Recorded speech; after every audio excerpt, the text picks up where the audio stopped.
Hello everyone, আসসালামু আলাইকুম and watching another new vlog. তো আজকে চলে আসলাম আমার কাকার জিম সেন্টারে। আর জিম সেন্টারটির নাম হচ্ছে AR royal fitness gym centre. আপনারা আবার বলতে পারেন জিম সেন্টারটি কোন জায়গায়, এটার লোকেশন কোথায়? এটার লোকেশন হচ্ছে তন্তরবাজার খন্দকার মার্কেটের 4 তলা। আর এটার কাজ প্রায় 3 ভাগ থেকে 2 ভাগ করা হয়ে গেছে, আর 1 ভাগ করলে উদ্বোধন করা হবে। আর এদিক দিয়ে দেখতে পাচ্ছেন এগুলো হচ্ছে ড্রয়ার, এগুলাতে নাম্বার দেওয়া হবে। আপনারা যারা, আমি আজকে কাজের একটা ব্লগ করতে আসছি, কতটুকু কাজ হয়ে গেছে আর কতটুকু কাজ করলে এটা উদ্বোধন করা হবে এই বিষয়ে আলোচনা করতে আসলাম। তো এটা হচ্ছে কিচেন রুম, ঠিক আছে? Air royal fitness gym centre kitchen room. Kitchen রুমটা মাশাআল্লাহ অনেকটা সুন্দর। আর এগুলো হচ্ছে ওয়াশরুম, আপনারা দেখতে পাচ্ছেন।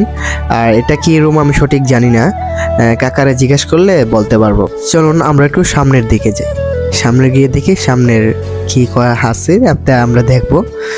সামনে যাই কিছু আছে তাই কিছু দেখানোর চেষ্টা করবো আপনাদেরকে। আর এটা মনে হয় অফিস কক্ষ হবে, তার জন্য সুন্দরভাবে এটা সাজানো হয়েছে।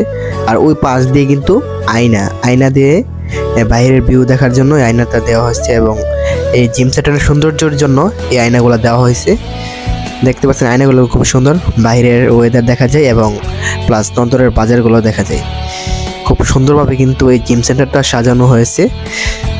এই পুরাটা সাইড কিন্তু আয়না দেখতে পাচ্ছেন।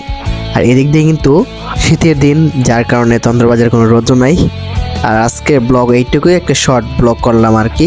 তো আমি আয়নার সামনে আসলে একটু ভিডিও করলাম। জিম সেন্টার যেদিন উদ্বোধন করা হবে সেদিন একটা ভিডিও আসবে ইনশাল্লাহ। আর এস ফাহিম মনে হয় আসতে পারে ব্লগার, তো আপনারা চিনেন, সারা বাংলাদেশে পরিচিত, সুপরিচিত। আর এদিক দিয়ে রাসেল কাকা বোঝানো হইতেছে কিভাবে তারা রং করবে, এই বিষয়ে নিয়ে এভরিথিং আলোচনা করছে। আর আজকের ব্লগ এইটুকুই, সবাই ভালো থাকবেন, সুস্থ থাকবেন।